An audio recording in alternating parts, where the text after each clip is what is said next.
ଏବେ ଆଞ୍ଚଳିକ ପାଣିପାଗ ବିଜ୍ଞାନ କେନ୍ଦ୍ର ପକ୍ଷରୁ ବର୍ତ୍ତମାନ ସାମ୍ନାକୁ ଏକ ସୂଚନା ଆସିଛି।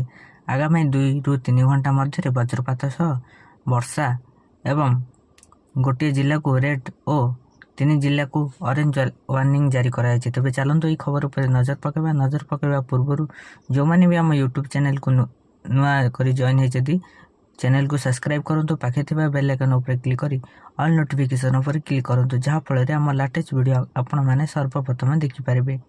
ଆଗାମୀ 2 ରୁ 3 ଘଣ୍ଟା ମଧ୍ୟରେ ବର୍ଷା ବଜ୍ରପାତ ସହ ପବନ ନେଇ ସତର୍କ କରୁଛି ପାଣିପାଗ ବିଭାଗ।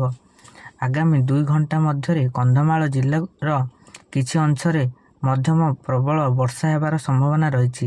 ବିଜୁଳି ଘଡ଼ଘଡ଼ି ସହିତ ବର୍ଷା ନେଇ ରେଡ୍ ଆଲର୍ଟ ଜାରି କରାଯାଇଛି। ଏହି ସମୟରେ ପବନର ବେଗ 60 ରୁ 70 କିଲୋମିଟର ବେଗରେ ପବନ ବହିବାର ସମ୍ଭାବନା ରହିଛି।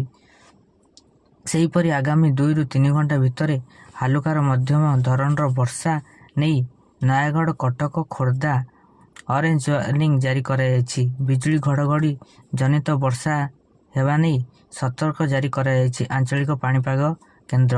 ଏହି ସମୟରେ ପବନର ବେଗ 50 ରୁ 60 କିଲୋମିଟର ବେଗରେ ପବନ ବହିବ ବୋଲି ସୂଚନା ଦେଇଛନ୍ତି। Bureau report, Vijayalakshmi news.